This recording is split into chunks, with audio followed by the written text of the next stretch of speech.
Hello, everyone, and welcome to Walking Through the Bible. So far in this chapter, we've learned that during times of persecution, it might be better for someone who is single to remain single. However, it was not sinful to marry, especially if one is often tempted to commit fornication.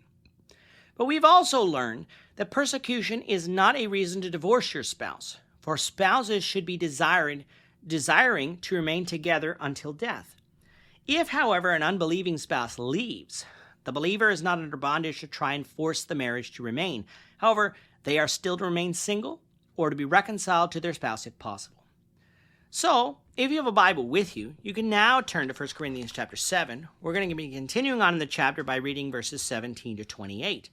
If you don't have a Bible, don't worry. Just follow along with us on the screen. The version that we'll be reading from is the New King James Version. So 1 Corinthians chapter 7, beginning at verse 17. But as God has distributed each one, as the Lord has called each one, so let him walk. And so I ordain in all the churches. Was anyone called while circumcised? Let him not become uncircumcised. Was anyone called while uncircumcised? Let him not be circumcised. Circumcision is nothing, and uncircumcision is nothing, but keeping the commandments of God is what matters. Let each one remain in the same calling in which he was called. Were you called while a slave? Do not be concerned about it.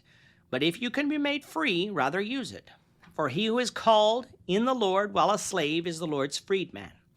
Likewise, he who is called while free is Christ's slave. You were bought at a price. Do not become slaves of men. Brethren, let each one remain with God in that state in which he was called. Now concerning virgins, I have no commandment from the Lord, yet I give judgment as one whom the Lord in his mercy has made trustworthy. I suppose, therefore, that this is good because of the present distress, that it is good for a man to remain as he is. Are you bound to a wife? Do not seek to be loosed. Are you loosed from a wife? Do not seek a wife. But even if you do marry, you have not sinned. And if a virgin marries, she has not sinned. Nevertheless, such will have trouble in the flesh, but I would spare you. In this section, Paul is summing up what he has said thus far, and actually going to be stating a general truth about contentment that Christians should do well to pay more attention to, which is don't seek out change just for change's sake, especially on matters that really don't amount to anything. Paul has been talking about the married and unmarried state, especially as it concerns the persecution that was to come of Christians, but Paul's teaching applies truthfully to all areas of Christians' lives. God has called us through the gospel, married people and unmarried people, Jewish people and Gentile people, slave people and free people, males and females.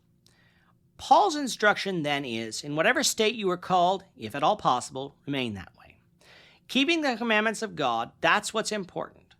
But if it doesn't pertain to those things, then seek to be contented in whatever life you have, and not worry about those other things too much, as in the end, your salvation comes through faith in Christ, not your physical status here on this earth.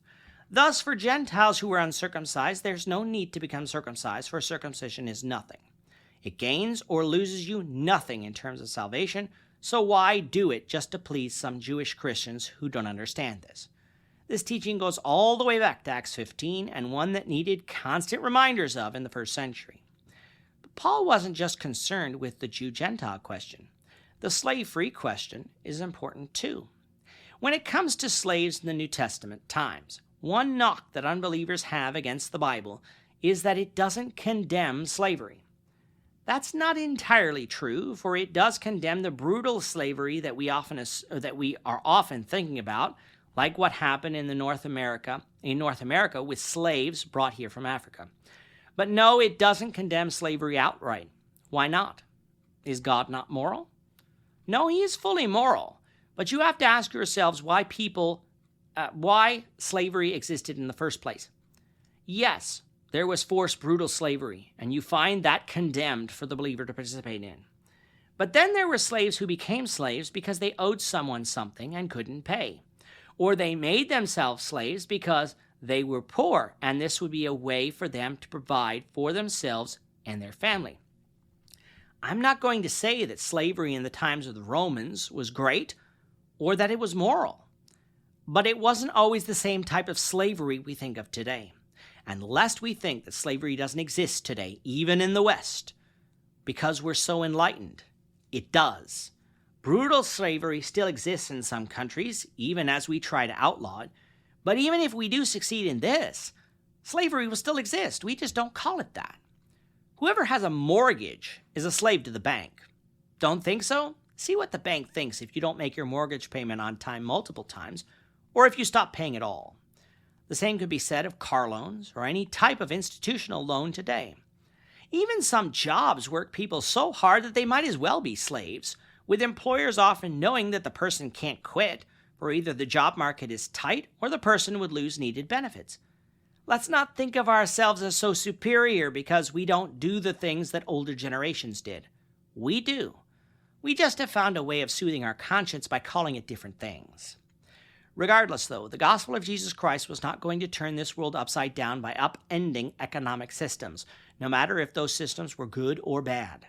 Instead, the gospel would be better spread and followed if Christians sought to live peaceable lives, giving them an opportunity to influence others through their words and actions, which imitates the doctrine of Christ. Thus, if you were a slave when you became a Christian, don't be concerned about it. You can remain a slave and be a Christian.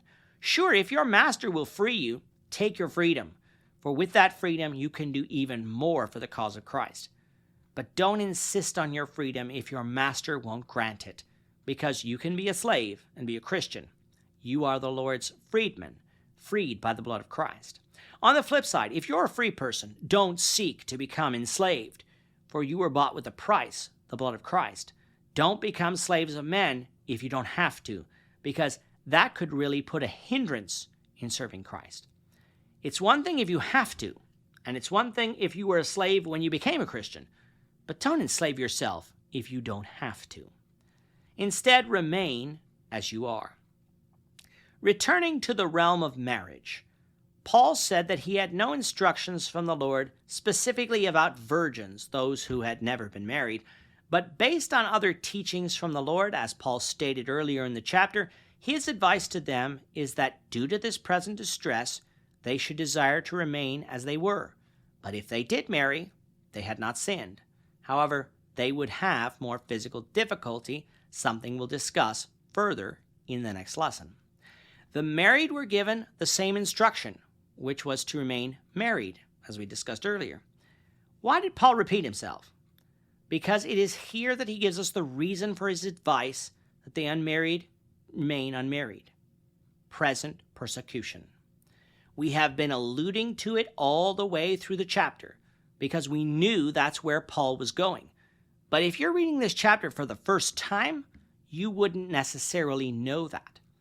In the beginning of the chapter, you have Paul speaking to the married and unmarried in terms of responsibilities to one another and refraining from sexual sin, whereas here is where he gives us the basis for some